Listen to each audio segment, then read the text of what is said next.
Namaskar, hearty welcome to all knowledge seekers to my channel. This is Dr. Madhusudan Rao Kadapa.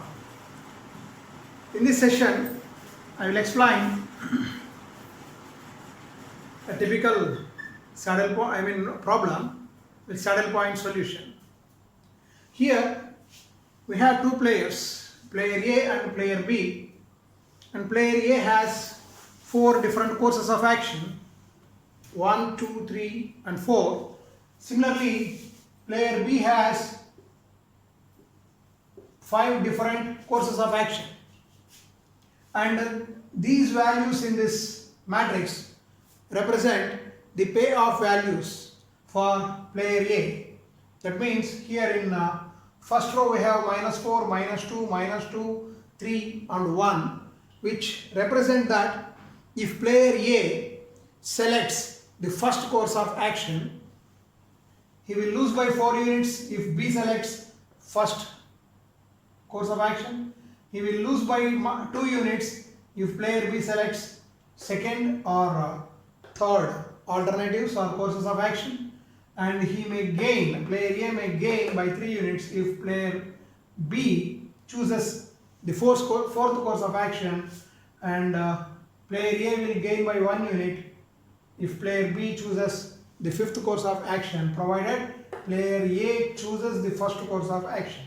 Similarly, the values in second, third and fourth rows represent the payoff values for player A according to which alternate course of action player B will select. Now, in general, while attempting to solve any game problem, first we have to check whether a saddle point solution exists or not.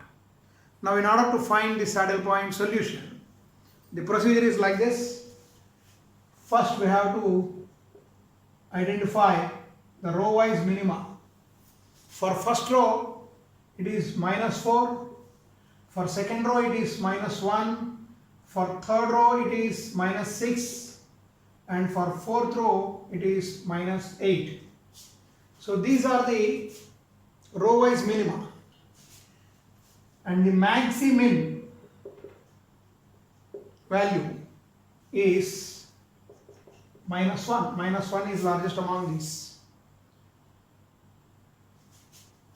In the same way, we have to note down the column wise maxima. For first column, the maximum value is 3. For second column, it is 1. For third column, it is -1. For fourth column, it is 3. And for fifth column, it is 4. Let us have a check. In first row, it is -4, row is minima, -4, -1, -6 and -8. And maximum is -1. That is the largest among these four row wise minima is -1.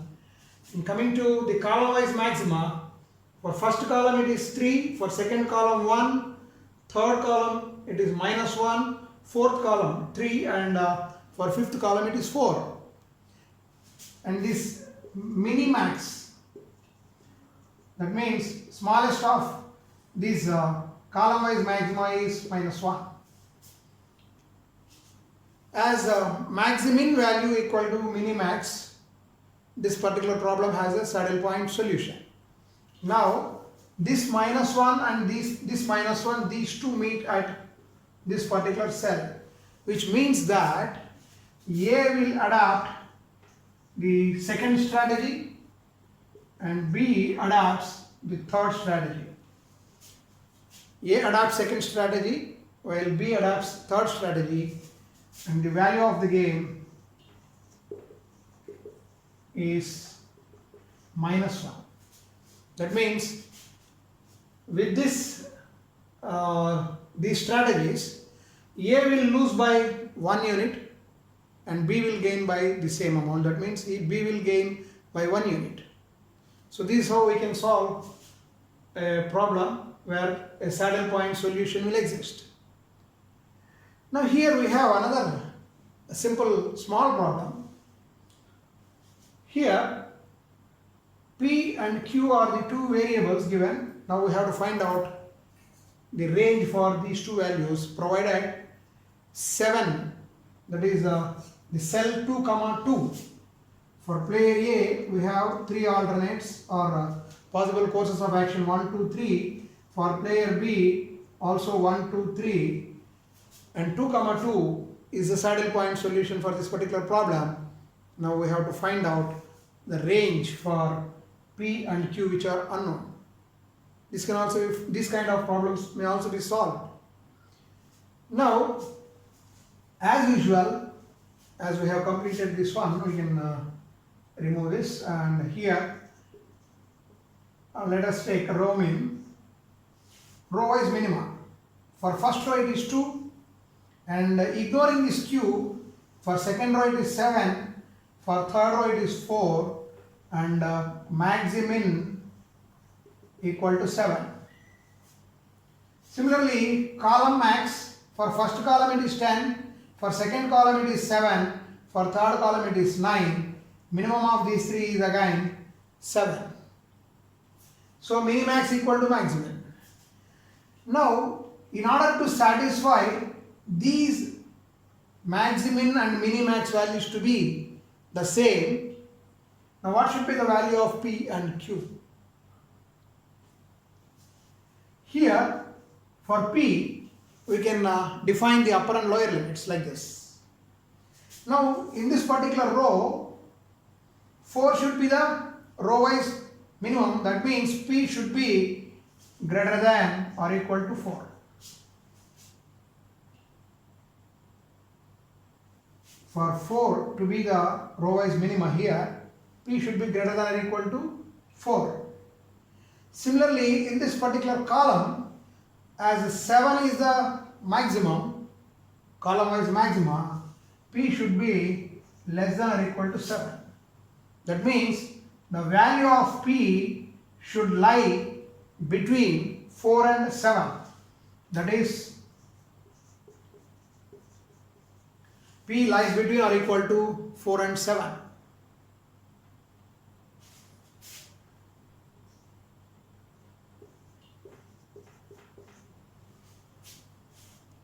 Similarly, for Q here, as it is in the second row and third column, once again, Q, if 7 has to be the minimum, row-wise minima, Q should be greater than 7, greater than or equal to 7. For 7 to be the row-wise minima for second row, Q should be greater than or equal to 7.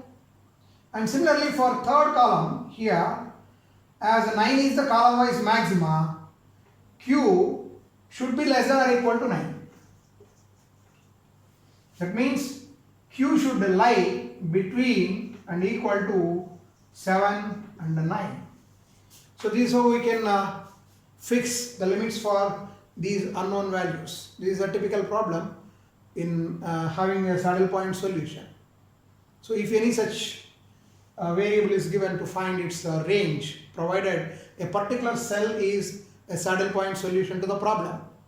Here, as the 7 is the saddle point solution, we can take any value between 7 and 9 for Q and 4 and 7 for P. Still 7 will remain. That means this particular cell 2 comma 2 will remain the saddle point solution to the problem. So this is a variant in saddle point model.